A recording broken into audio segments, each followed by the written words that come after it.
Hello mister त्यागी, कहाँ रह गए भाई? मैं कब से यहाँ बिग बॉस में तुम्हारा इंतज़ार कर रहा हूँ। यार मेरे पास तुम्हारे लिए बहुत बुरी खबर है। क्या? खैरियत तो है? नहीं, खैरियत तो बिल्कुल नहीं है, लेकिन मेरे लिए ज़्यादा बुरी खबर है। क्या हुआ? वो मुझे पुलिस ने गिरफ्तार कर लिया है। क्या?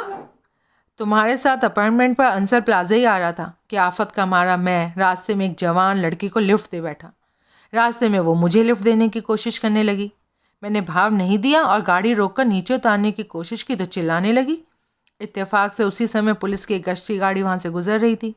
उनकी नज़र पड़ी और मुझे थाम लिया। अब वो लड़की की सुन रहे हैं, मेरी नहीं सुन रहे। मैं आता हूँ, बोलो कहाँ हो तुम? तुम क्या करोगे आकर? अरे मैं वकील हूँ, ऐसे मामलों में वकील केस को पेचीदा कर देते हैं। मैं खुद भुगत लूँगा, लेकिन सच्चे का बोलबाला झूठे का मुंह काला होकर ही रहेगा। लेकिन अब अपॉइंटमेंट को तुम मजबूरन कैंसिल समझो, मैं बाद में तुम्हें फ़ोन करता हूँ। मैंने फ़ोन रख दिया और मोबाइल जेब के हवाले किया। कोली, बड़ा ही फंटूबाज है साला तू, मुकुंद लाल बोला। मैं हंसा। मैं समझता था अपनी फंटूबाजी तू लड़कियों पर ही चलाता था, पर तू तो साला किसी को नहीं बख्शता। चल यहाँ से। इस आदमी के पास भी गन निकली। गन तो साला झुंझुना हो गया, सबके पास है, लाइसेंस शुदा। और ये हाल तब है जबकि हर कोई कहता है कि दिल्ली में गन रखने का लाइसेंस बड़ी मुश्किल से मिलता है। यार तूने गन की जगह क्यों बदली? बताई तो थी मैंने तुझे। असली बात बता। उसे ये जताने के लिए कि उसकी गैर हाजिरी में उसके फ्लैट में कोई घुसा था। क्यों? ताकि वो मेन डोर पर कोई मजबूत ताला फिट कर सके। साला परोपकारी हरामी। चल अब हिल। फ्लैट के मेन डोर का ताला बदस्तूर बंद करके हम वहाँ से रुखसत हुई।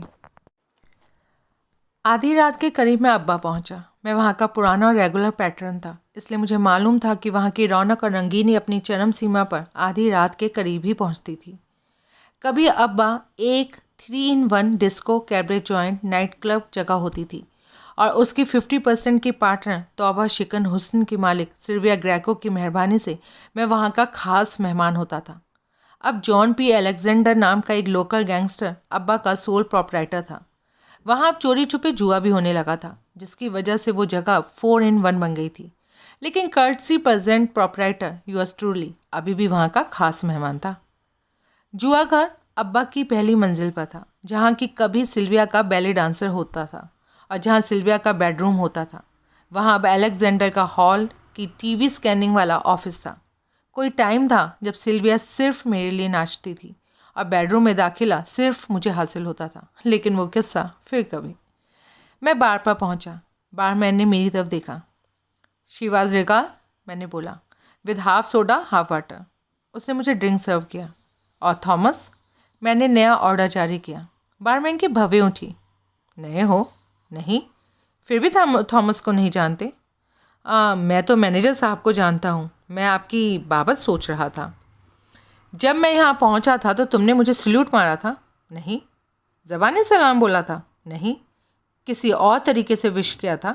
नहीं। अभी अपने बॉस को देखना, आकर ये सब करेगा और सबक लेना। आप थॉमस साहब से मिलना चाहते हैं? मरा जा रहा हूँ मिलने के लिए। अंदेशा है कि कहीं मुलाकात से पहले मेरा दम ना निकल जाए।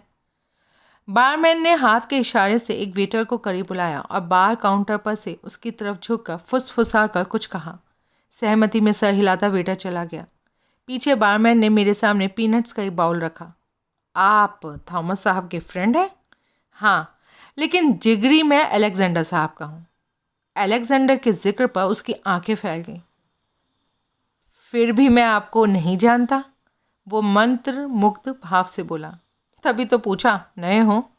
कम आते होंगे आप। वो तो है, ऐसी कई जगह जाना होता है ना, इसलिए। ओह, आज भी यहाँ किसी खास बुलावे पर मैं यहाँ आया हूँ। किसके? तान्या वर्गीज़ के। कमाल है, आप तो सबको जानते हैं सर। मैं शान से मुस्कुराया। तभी झग सफ़ेद कमीज़, काले सूट और काली बो टाई में सजा धजा थॉमस वहाँ पहुँचा। Hello mister Kohli. एक कान से दूसरे कान तक मुस्कुराता वो मेरे बगलगीर होकर मिला। Welcome welcome. बारमैन बहुत प्रभावित हुआ। बहुत दिनों में आए, कोई खासी वजह लाई होगी तुमको यहाँ। कौन सी? नाम तो लो उस वजह का। तान्या वगीज़। अरे हुस्न के मारे तुम भी हो भाई। हुस्न वालों की जादूगरी है, चलती ही है और मुकम्मल चलती है। उसका शो देखना चाहते हो? नहीं, मिलना भी चाहता हूँ।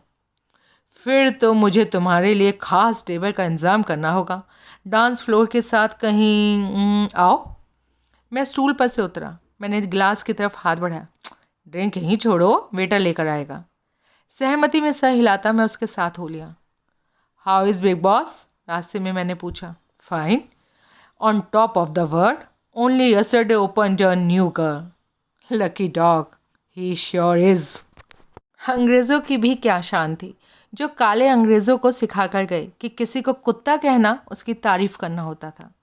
लेकिन हजरात, ये बातें मर्दों पर ही लागू थी। ताकीद रहे, आप मर्द को लकी डॉग कह सकते हैं, उन्हीं हालत में औरत को लकी बिच नहीं कह सकते। उसने मुझे खाली टेबल पर पहुंचाया, जो कि कोई बड़ी बात नहीं कि मेरे लिए ही खाली कराई गई हो, और स्टीवर्ड को तलब किया। ये मिस्टर कोहली हैं, क्लब के मेहमान हैं, इनका खास ख्याल रखना है, लेकिन बिल नहीं देना है। Okay, everything is on the house. Okay. Steward ने मेरा अभिवादन करते हुए सहमति में सर हिलाया। साहब का ड्रिंक पीछे बार पर रह गया है। उसने चुटकी बजाकर वेटर का ध्यान अपनी तरफ आकर्षित किया और उसे आवश्यक निर्देश दिए। तान्या की एक आइटम अभी ख़त्म होकर हटी है। थॉमस बोला। मैं मालूम करता हूँ वो कहाँ किस पोजीशन में है। थैंक यू, लेकिन कोहली, उसको तुमने मिलना कबूल ना हुआ तो मैं कुछ कर नहीं सकूँगा। कर सकोगे, मैं पूरे विश्वास के साथ बोला। बहुत नचड़ी लड़की है वो। कहीं भी चढ़ी हो, तुम्हारे कहने से उतर आएगी। ओके, देखता हूँ मैं। Thank you. वो चला गया। पीछे मैंने अपना सिगरेट का पैकेट निकाला और सुलगाया। मेरा ड्रिंक मेरे सामने पहुंच गया। उसी वक्त ऑर्केस्ट्रा बज रहा था और डांस फ्लोर पर कुछ जोड़े डांस करने का बहाना करके वर्टिकल अभिसार का आनंद ले रहे थे। बॉलरूम डांस को किसी ने ठीक ही vertical expression of horizontal desire कहा है। 10 मिनट गुजर गए। उस दौरान मेरा गिलास खाली हुआ तो वेटर ने मेरे बिना कहे ही नया ड्रिंक मेरे सामने रख दिया, साथ में कई तरह के कबाब का एक प्लेटर भी। थॉमस वापस लौटा। वो मेरे सामने बैठ गया और आप पलक मुझे देखने लगा। क्या है? मैं बोला। क्या बात है भाई, क्या खूबी है तुम्हारे में। क्या हुआ? मुझे अंदेशा था कि ठीक से तुम्हारा परिचय दे पाने से पहले ही वो तुम्हारे से मिलने से इनकार कर देगी, लेकिन उसने तो ऐन इससे उलट किया। क्या किया? हर रात को उसके लास्ट शो के बाद किसी रईसजादे के साथ, किसी मिस्टर मनी बैग्स के साथ उसका हैवी डेट होता है। आज भी थी, लेकिन तुम्हारा नाम सुना, मोबाइल निकाला और डेट कैंसिल कर दिया। अच्छा? हाँ भाई, साथ ही तुम्हारे लिए पैगाम भिजवाया है। अपनी लास्ट आइटम के बाद वो खुद तुम्हारी टेबल पर होगी, तुम्हारे साथ ड्रिंक शेयर करेगी। ज़हे नसीब, क्या खूबी है यार तुम में। खूबी उस मिकनातीसी सुरमे में है जो आंखों में लगाता हूँ और जो 40 कोस तक असर करता है। लड़कियाँ कच्चे धागे से बंधी चली आती हैं, बल्कि कच्चे धागे की तो ज़रूरत ही नहीं पड़ती। कमाल है यार। मैं आज से ऐसे थोड़ा हूँ, मेरा मिजाज लड़कपन से ही आशिकाना है। जानते कैसे हो से? कहाँ जानता हूँ, अब जानूँगा। वो तुम्हें जानती होगी। वो भी अब जानूँगा। हैरानी की बात है। तभी बैंड बजना बंद हो गया। डांस करते जोड़े अपने अपने टेबलों पर लौट चले। फिर स्टेज रोशन होने लगा और हॉल की बत्तियां मद्दिम पड़ने लगी। एक्सक्यूज़ मी, थॉमस बोला और उठकर खड़ा हो गया। 1 मिनट रुको। वो ठिठका। तान्या का शो शुरू होने वाला है? हाँ। सोलो? नहीं, ग्रुप में। शो शुरू होने दो, फिर मुझे बता कर जाना कि ग्रुप में तान्या कौन है। यानी कि जानना तो दूर, तुम उसे पहचानते भी नहीं। यही तो बात है। कमाल है।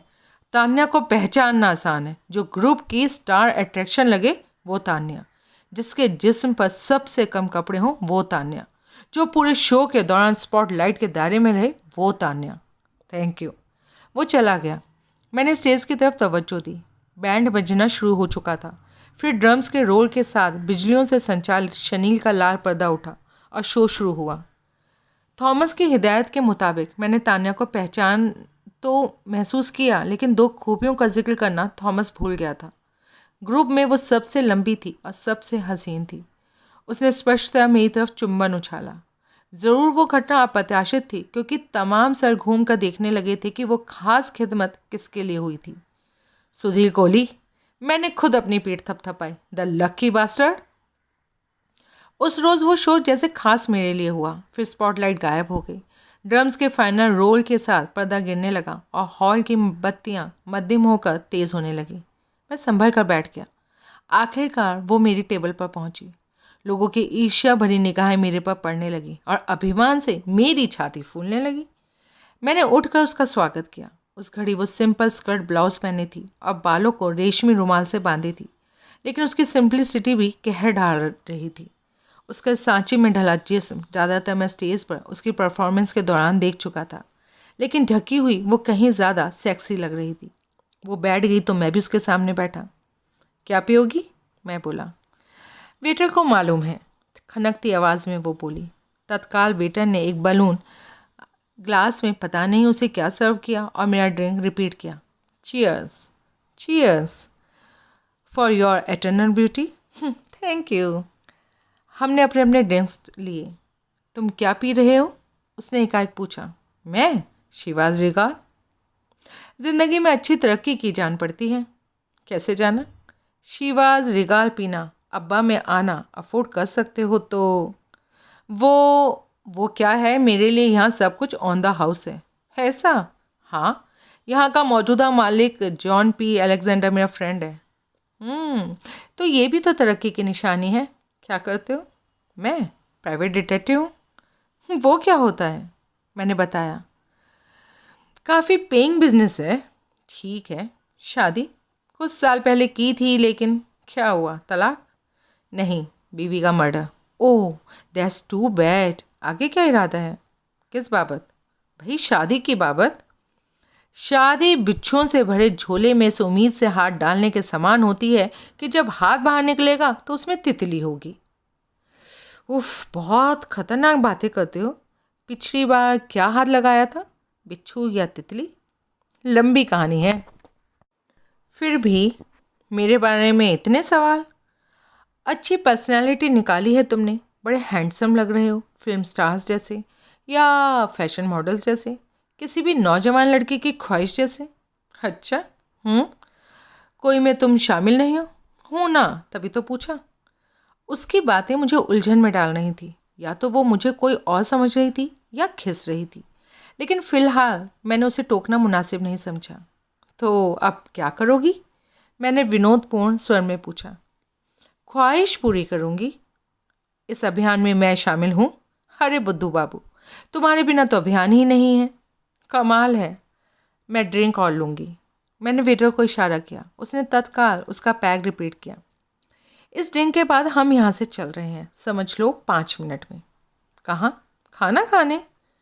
यहाँ के खाने में क्या खराबी है? कोई खराबी नहीं, सिवाय इसके कि यहाँ भीड़ है और हर कोई हमें घूर रहा है। ओह, कहाँ चलेंगे? करीब एक चाइनीज़ रेस्टोरेंट है, वहाँ कोई बढ़िया जगह है।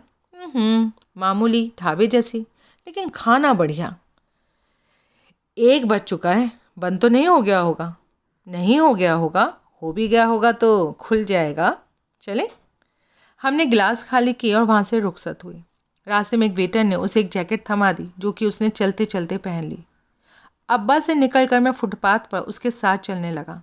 आखिर उसे मालूम था कि हमने कहाँ जाना था। टोनी वॉन्ग मेरी बहुत कदर करता है। वो कौन हुआ? उस चाइनीज़ रेस्टोरेंट का मालिक जिसमें हम जा रहे हैं। नौजवान है। What, mister Kohli? Jealous already? No, not at all, not at all. 70 साल का है। ओह, 70 साल का। हम चाइनीज़ रेस्टोरेंट में पहुंचे, जो कि बंद तो नहीं हुआ था, लेकिन भीतर कोई ग्राहक मौजूद नहीं था। चाइनीज़ टूनिक और टोपी पहने एक वृद्ध ने हमें रिसीव किया। Hello mister Wong, how are you? उसने बहुत ही मीठे स्वर में पूछा। वृद्ध के चेहरे पर मीठी मुस्कुराहट आई। How are you missy lady? वो बोला। I am fine. Meet my friend mister Sudhir Kohli. Welcome mister Kohli. Any friend of missy lady is a friend of mine. Welcome. Thank you. खाना खाने आए हैं मिस्टर वॉन्ग हम? कुछ है या सब खत्म? सब कुछ है। Please come and sit down. Thank you mister Wang. 50 minutes, no problem. हम एक टेबल पर बैठ गए। वृद्ध ने रेस्टोरेंट के शीशे के दरवाजे पर क्लोज्ड की तख्ती टांग दी, काफ़ी सारी बत्तियां बुझा दी और फिर रेस्टोरेंट के पृष्ठभाग में कहीं गायब हो गया। अब बोलो, क्या चक्कर है? कैसा चक्कर? वो तनिक कुटिल भाव से बोली। तुम जानती हो कैसा चक्कर? मुझे कैसे जानती हो? कैसे जानती हो? आई मीन, जब मैं तुम्हें नहीं जानता तो तुम मुझे कैसे जानती हो? अच्छा, वो। हाँ, वो। इस बारे में खाना खाने के बाद बात करें तो बेहतर नहीं होगा? नहीं, नहीं होगा। Now come on. भाई, मेरी इच्छा है तुम्हें थोड़ा और तपाने की। Oh no, please no. अच्छी बात यह है तुम भी याद करोगे मिस्टर कोहली, मैं तुमसे 9 साल छोटी हूँ। इस हिसाब से तुम्हारी मौजूदा उम्र 35 होनी चाहिए। इतनी ही है कैसे मालूम? अब बता तो रही हूँ। सॉरी। तुम्हें याद है 12 साल पहले जब तुम मुंबई में दादर के इलाके में फाल्के रोड पर रहते थे तो उधर शशिकांत विंघनेकर के तुम्हारा एक दोस्त होता था। वहाँ तुम्हारे पड़ोस में रहता था। तुम्हारे से 4 साल छोटा था, लेकिन जब तुम्हारी जिगरी यार होता था वो, तब तुम 22 के थे, वो 18 का था। याद आया? हाँ, लेकिन तुम 22 के थे, शशिकांत 18 का था और मैं 13 की थी। तुम? शशिकांत की छोटी बहन तनुजा। तुम तनुजा हो? लेकिन तुम तो तान्या वगीज़। मेरा स्टेज नेम है, मेरा असली नाम तनुजा विघ्ने है। तब उसकी गोरी रंगत का राज मैं समझ गया। मेरे जहन पर टहनियों जैसे हाथ पांव वाली, मुरझाई सूरत वाली, दांतों पर ब्रेसेस लगाने वाली, निगाहों का चश्मा लगाने वाली, सर पर कसकर 2 चोटियां करने वाली अपने दोस्त शशिकांत विघ्ने की उससे 5 साल छोटी बहन का अक्स उभरा। हे भगवान, ये करिश्मा क्यों कर हुआ? एक मरघिल्ली सी छिपकली सी लड़की रूप की मलिका कैसे बन गई? 13 साल की कच्ची उम्र में तुम मेरा पहला प्यार थे, वो कह रही थी। तब हर घड़ी में मैं तुम्हारी कल्पना क्या करती थी और खुश हुआ करती थी, लेकिन तुम थे मेरी तरफ झाँक कर भी नहीं देखते थे। तब तुम 22 साल के थे, इसलिए इलाके की अपनी हम उम्र लड़कियों की फिराक में रहते थे। इसलिए तुमने मुझे उस निगाह से कभी नहीं देखा जिससे तुम और लड़कियों को देखते थे। तनुजा, तुम तनुजा हो। फिर तुम लोग दिल्ली चले गए, लेकिन पीछे मैं फिर भी तुम्हारे सपने देखती रही थी। कुछ अरसा पहले मेरे भाई से खतों किताबत बनाए रखी थी मैंने, लेकिन फिर वो भी ख़त्म हो गई और आज कुंभ का मेला जैसे फिर आ गया। कुंभ का मेला? हाँ, 12 साल बाद आता है ना। थॉमस ने जब मेरे ड्रेसिंग रूम में आकर तुम्हारा नाम लिया तो मेरे जहन में बिजली सी कौंधी। मैंने सोचा क्या तुम वही सुधीर कोहली हो सकते थे जिसका मेरा बचपन का साथ था। मैंने स्टेज पर जाकर पर्दे की ओर से बाहर हॉल में झाँका तो तुम्हें फ़ौरन पहचान लिया। इसलिए पहचाना क्योंकि तुम मुंबई में भी अडल्ट थे और आज भी अडल्ट हो। इसलिए 12 सालों में तुम में कोई मेजर तब्दीली नहीं आई है, सिवाय उस तब्दीली को जिसका मैंने अब्बा में जिक्र किया था। पहले से ज़्यादा हैंडसम लगते हो। मैं 12 साल पहले बच्ची थी, जिसकी तब ना फिगर थी ना शक्ल थी। तुम्हारे में तो इकबाली तब्दीली आ गई है। यकीन नहीं आता, मैं उसी तनुजा को देख रहा हूँ जिसे मैं 12 साल पहले मुंबई में जानता था। चश्मा कहाँ गया तुम्हारा? वो हंसी। कहीं नहीं गया, घर पर लगाती हूँ, बाकी टाइम कॉन्ट्रैक्ट्स यूज़ करती हूँ। इस वक्त लगाए हो? तभी आंखों की रंगत नीली है। मैं भी कहूँ, वर्गीज़ लड़की की नीली आंखों का क्या काम, इतनी गोरी रंगत का क्या काम? वो फिर हंसी। एंटरटेनमेंट के धंधे में कैसे पड़ गई? और तुम प्राइवेट डिटेक्टिव के धंधे में कैसे पड़ गए? लंबी कहानी है, ये एक लंबी से भी लंबी कहानी है। मैं अपनी ज़िंदगी में फेलियर था, हर काम में मिसफिट साबित हुआ। ये काम इसलिए पकड़ा था क्योंकि इसमें कंपटीशन कम था। खुदा ने रहम खाया, जैसे हर बार फेल हुआ वैसे इस काम में नाकामी का मुंह नहीं देखना पड़ा। मेरी भी ऐसी मिलती जुलती स्टोरी है। हीरोइन बनना चाहती थी, जूनियर आर्टिस्ट भी नहीं बन सकी। फिर शादी ब्याह में शो करने वाले ग्रुप में बतौर डांसर शामिल हुई। 3 साल कलकत्ता में कैबरे किया, फिर अपना ग्रुप बनाया और एंटरटेनमेंट का वैसा पैकेज शो किया जैसा कि तुमने पीछे अब्बा में देखा था। अब मौज है।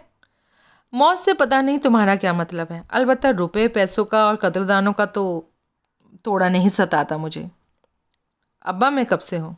5 महीने से। 1 साल का कॉन्ट्रैक्ट है।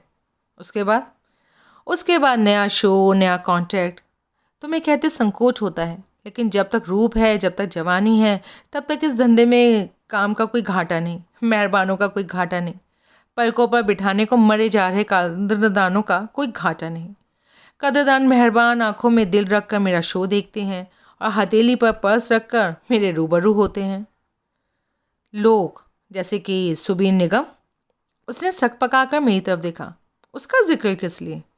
उसी की वजह से तो आज रात अब्बा की हाजिरी भर रहा था और तुम्हारे से मिलने का तमन्ना ही था। तुम्हारी उसमें कारोबारी दिलचस्पी है? उसके ज़रिए मेरे में?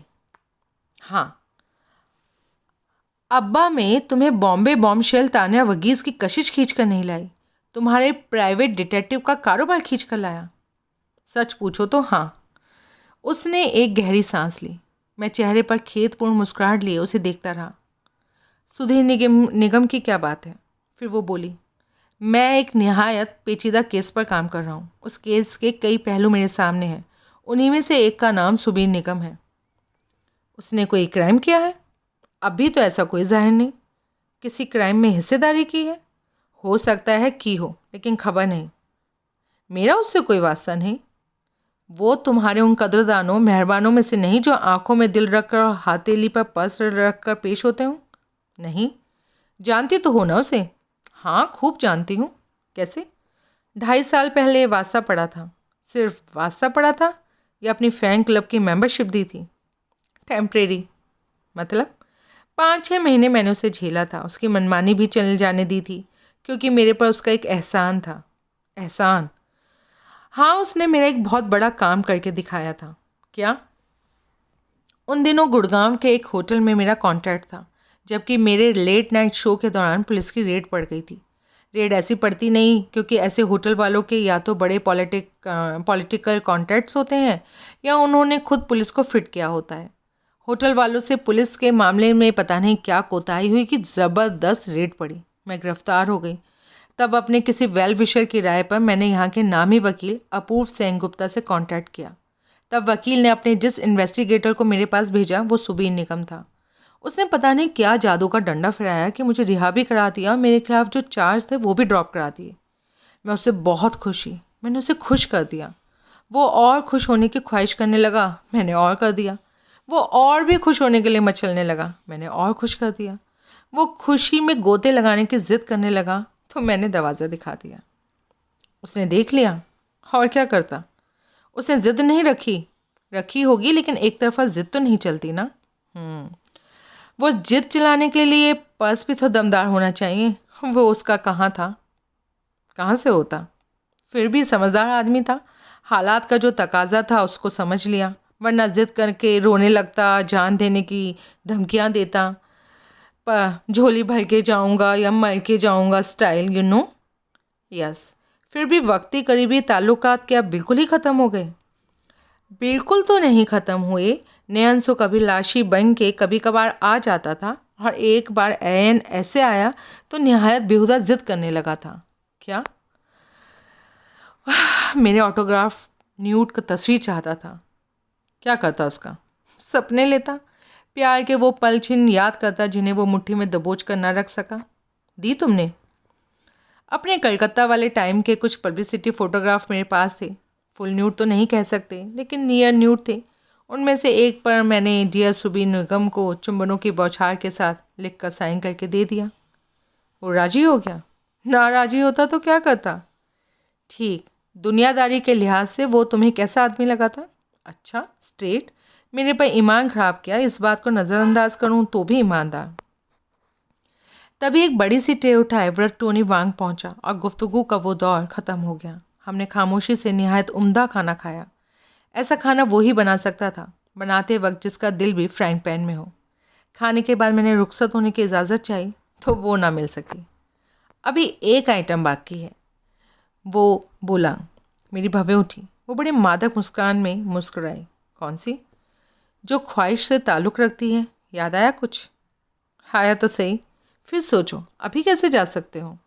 लेकिन तुम मेरे साथ ग्रीन पार्क चल रहे हो। वहाँ क्या है? मेरा flat. Oh mister Kohli, yes madam, escort me there. Yes madam, right away ma'am, your word is my command. साहिबान, मैंने जिस दिन पहली बार सेक्स किया था उसी दिन पहली बार पान खाया था। तब से आज का दिन है, पान खाने का वक्त नहीं मिला। वजह आप खुद ही समझ गए होंगे।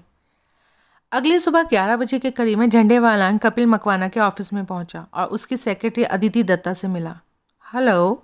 अपनी वो मुस्कुराहट जो मैं खूबसूरत लड़कियों के लिए रिजर्व रखता था होठों पर लाता मैं बोला, हेलो मिस्टर कोहली, कैसे आए आप?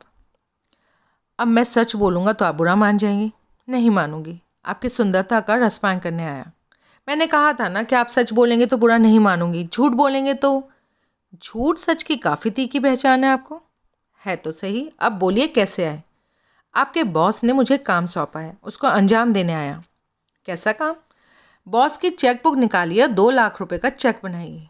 किसके नाम? मेरे सुधीर कोहली के नाम। क्या? जी हाँ, बॉस ने ऐसा बोला है। हाँ। मुझे कैसे पता लगेगा कि बॉस ने ऐसा बोला है? चेक पर साइन आप करती हैं? 20,000 तक के चेक साइन करने की तो मेरी अथॉरिटी है, लेकिन इतनी बड़ी रकम का चेक तो मकवाना साहब खुद ही साइन कर सकते हैं।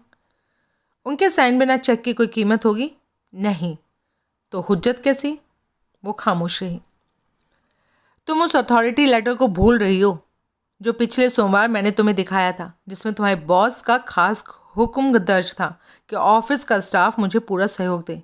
बॉस से फिट हो इसलिए समझती हो कि पूरा तुम स्टाफ से ऊपर हो। वो सक पकाई, हक बकाई। Do your job now. वो तिलमिलाई। इतनी तहजीब नहीं सीखी कि कोई मिलने आए तो उसे बैठने को बोलते हैं। Please sit down sir. और mister Kohli, please sit down mister Kohli sir. Thank you. Check बनाने का हुक्म तुम्हारे बॉस का है। मेरी बात पर यकीन करने के अलावा हुक्म की फौरी तस्दीक का तुम्हारे पास कोई जरिया नहीं। तस्दीक के लिए निकलोगी तो शाम कर दोगी। मेरा इंतज़ार करने का कोई इरादा नहीं। अब फ़ौरन जो फैसला करना है करो। उसने फैसला किया और चेक बनाकर मुझे सौंपा। Thank you. अब ज़रा सहयोग के खाते में मेरी 1-2 बातों का जवाब दो। पूछिए। तुम्हारे पास मकवाना साहब के ऑफिस टेबल की चाबी होती है। ये बात मैं तुमसे पूछ नहीं रहा हूँ, तुम्हें बता रहा हूँ, क्योंकि मकवाना साहब ने खुद ऐसा कहा है। हाँ। कब इस्तेमाल में आती है?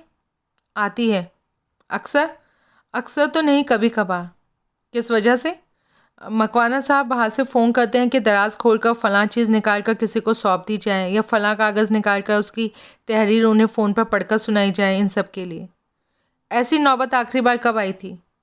मेरे ख्याल से 1 महीना हो गया। तब वो क्या चाहते थे? अपनी कार की डुप्लीकेट चाबी चाहते थे, जिसे कि मैंने चपरासी के हाथ उनके पास कनॉट प्लेस भिजवाया था। अपनी चाबी कार के भीतर बंद करके बैठे थे। वो चाबी कहाँ रखती हो? यहाँ मेज के इस दराज में। अभी देखो। है? जी है। दराज को हमेशा लॉक रखती हो? हमेशा नहीं, तभी जब मैं ऑफिस में ना हूँ। और ऑफिस में कब नहीं होती? क्लोजिंग टाइम के बाद और ओपनिंग टाइम से पहले। बीच में कभी नहीं जाती हो छोड़कर? अमूमन तो नहीं जाती।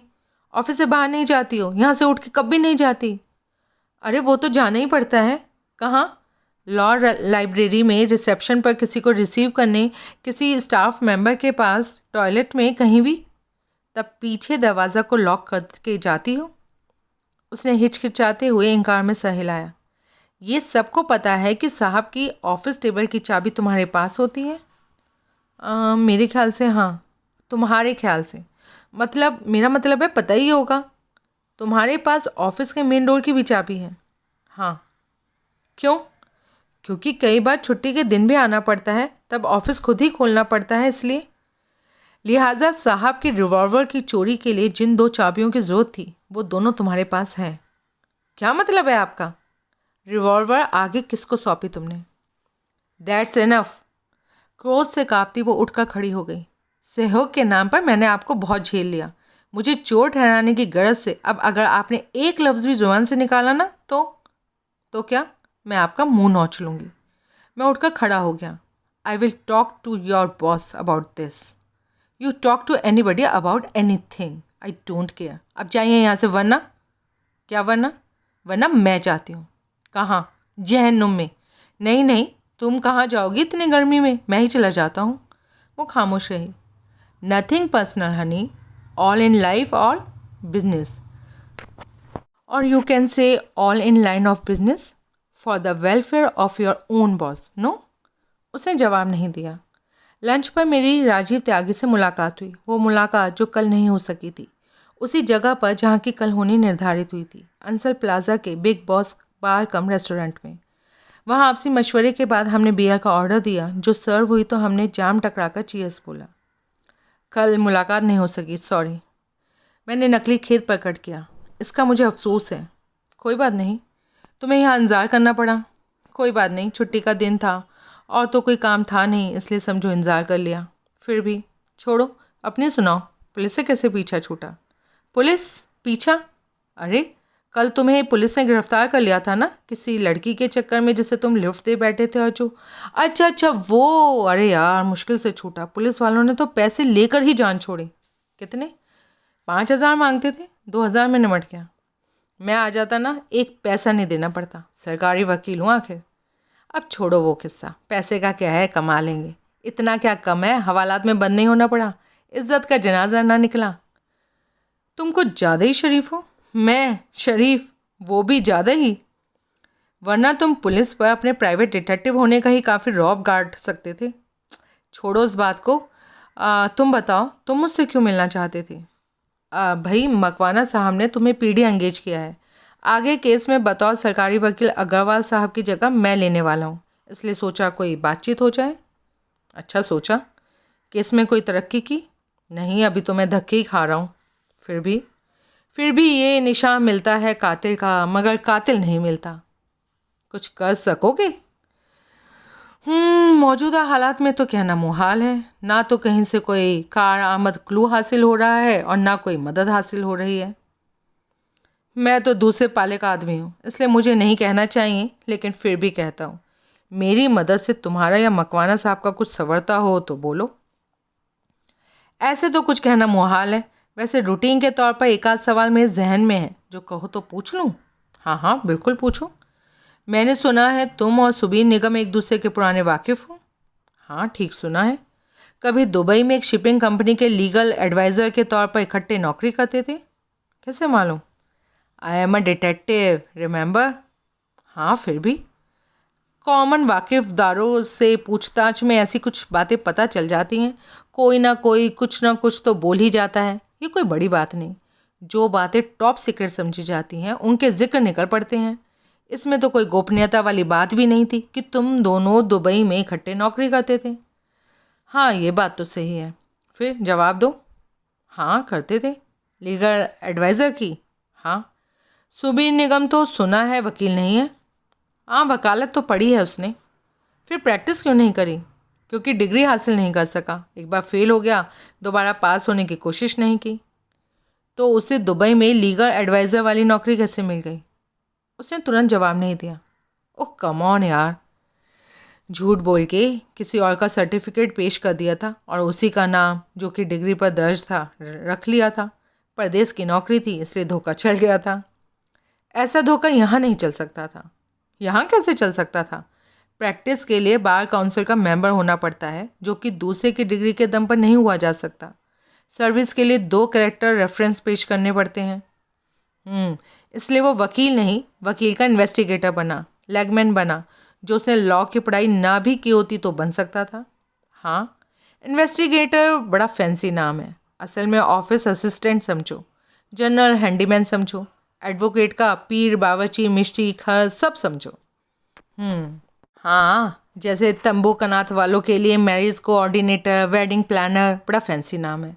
जैसे child management and control technician आया के लिए बड़ा फैंसी नाम है। जैसे कैसी भी पार्टी के लिए खाने पीने का इंतज़ाम करने वाले को इवेंट मैनेजमेंट स्पेशलिस्ट कह देते हैं। यू सेड इट यार।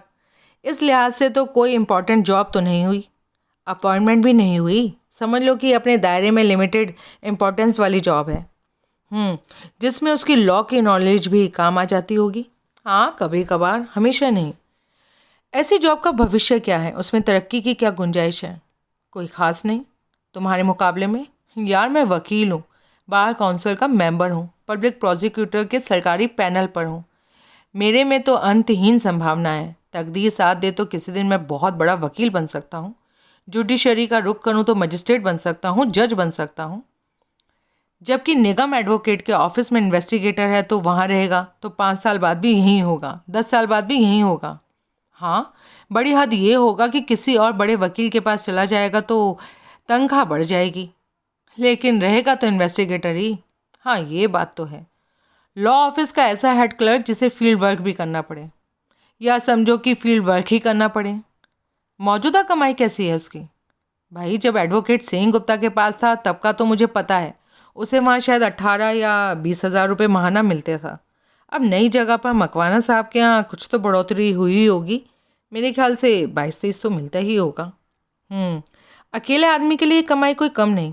हाँ, होटल में रहता है, मामूली होटल में, जहाँ डेली रेट ज़्यादा हो तो माहाना रेट कोई ज़्यादा नहीं होगा।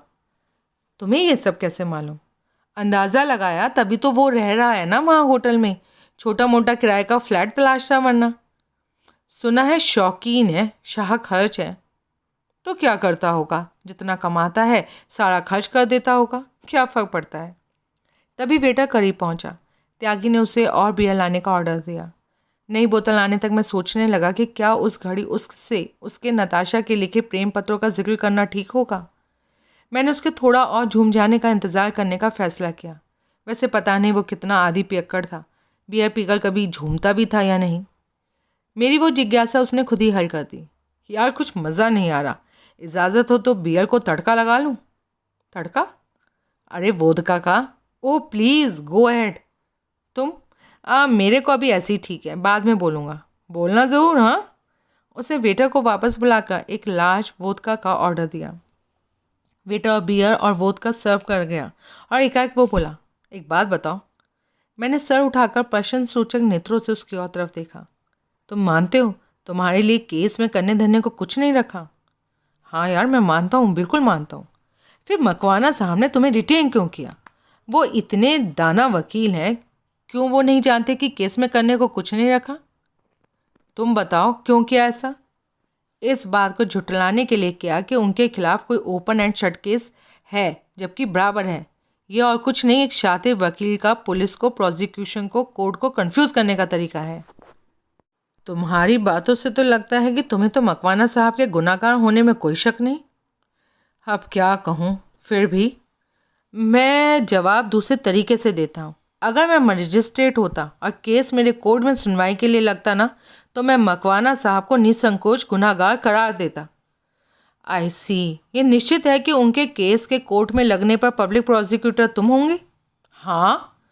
फिर तो जैसा मिजाज तुम दिखा रहे हो उसके मद्देनज़र उन्हें गुनाहगार साबित करने में तुम तो ज़मीन आसमान एक कर दोगे, जरा लिहाज नहीं करोगे। कोहली, ये मेरा पहला बड़ा केस है। मेरी जगह तुम होते तो तुम क्या करते? क्या पूरी शिद्दत से, अपनी पूरी काबिलियत से प्रोसिक्यूशन का केस कोर्ट में नहीं रखते? नहीं, मैं तो बिल्कुल रखता। अपने पक्ष को सच्चा साबित करने के लिए हर चंद जोर न लगाते। भाई लगाता, सो देर। मैं खामोश रहा। मैंने छोटे मोटे केस स्वतंत्र रूप से लड़े हैं, ये मेरा पहला बड़ा केस होगा जो मैं स्वतंत्र रूप से लड़ूंगा, वरना लोग बाग मुझे अग्रवाल की साइड किक ही समझेंगे। इवन लोग मुझे अग्रवाल की साइड किक ही समझते हैं। अग्रवाल से ज़्यादा काबिल नहीं तो कम से कम उसके बराबर काबिल मैंने अपने आप को इस केस में साबित करके दिखाना है। मेरा भविष्य का दारोमदार इस केस पर है और मैं इसे अपने हाथों से निकल जाने नहीं दे सकता। भले ही मकवाना साहब खुद अपना केस लड़ें, भले ही वो किसी बड़े वकील को रिटेन करें और भले ही वो तुम्हारे जैसे दर्जन प्राइवेट डिटेक्टिव इकट्ठा कर लें। मैं तुम्हारे जोशो खरोश की दाद देता हूँ, लेकिन भैया तुम्हारी कामयाबी की दुआ नहीं कर सकता। तुम्हारी कामयाबी की दुआ करके मैं अपने क्लाइंट का बुरा नहीं चाह सकता। इसलिए अपने क्लाइंट को बेगुनाह साबित करने के लिए कोई सबूत, कोई क्लू खोद निकालने की मेरी भरपूर कोशिश बरकरार रहेगी, भले ही अदालत में नतीजा कुछ भी निकले। इसी वजह से मैंने केस से ताल्लुक़ रखते हर शख्स की पड़ताल की है और अभी और करूँगा। मैं एक क्षण ठिठका और फिर बोला, तुम्हारी भी? हाँ, मेरी भी? हाँ, अगर तू बुरा ना माने के अंदाज से। कुछ हाथ आएगा? कुछ भी नहीं। क्या पता आ भी चुका हो? क्या? मैंने कहा क्या पता आ भी चुका हो। बियर से कभी कभी मेरे कान भी बजने लगते हैं और फिर मुझे ठीक से कुछ सुनाई नहीं देता। इस तुम्हारे साथ भी ये प्रॉब्लम जान पड़ती है। ऐसी कोई बात नहीं, तो मेरी बाबत तुम्हारे हाथ कुछ आ चुका है। अगर मैं ईमानदाराना जवाब दूं तो आगे से मुझे ईमानदाराना जवाब मिलेगा।